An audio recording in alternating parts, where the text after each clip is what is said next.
Welcome back, Andrew Luck. The embattled Indianapolis Colts quarterback sure looked like himself on Sunday in the Colts' huge win against the Denver Broncos, a win that came just 5 days after his offensive coordinator was fired. Now the question is, will this version of Luck stick around? Because the Colts need Luck to continue playing tough and turnover-free if they want to be able to pull away in the AFC South. So this is what Sammy Watkins can do when he's healthy. The second-year Buffalo Bills wide receiver had 168 receiving yards and a touchdown in a win against division rival Miami on Sunday.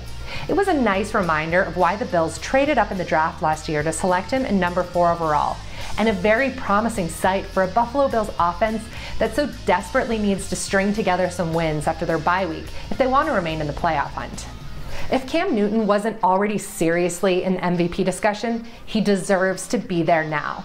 The Panthers quarterback is leading the NFC's last undefeated team thanks to a 4-touchdown day on Sunday and a win against the Green Bay Packers. It's always been an uphill battle for Newton to be included in the talks about the NFL's best quarterbacks, but there is no denying what he's doing now, and especially that he's doing it without a group of star-studded offensive teammates. Do you remember when the Atlanta Falcons were a playoff contender?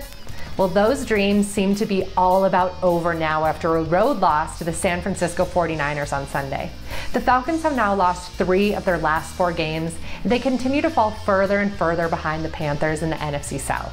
Wide receiver Julio Jones continues to be putting up monster receiving numbers, but the Falcons now must spend their bye week figuring out a way to make their offense more than just Julio Jones. The number 1 ranked Denver Broncos defense has come back to earth, and several players are going to have to face serious scrutiny after their discipline in Sunday's loss to Indianapolis. The Broncos committed 8 penalties in that loss, but several of them were especially costly, especially Aqib Talib's dirty eye gouge and Danny Trevathan's holding penalty in the final minute of the game. The Pittsburgh Steelers might have won their game on Sunday against the Oakland Raiders, but they just can't seem to stay healthy. Quarterback Ben Roethlisberger is hurt again, this time with a foot issue.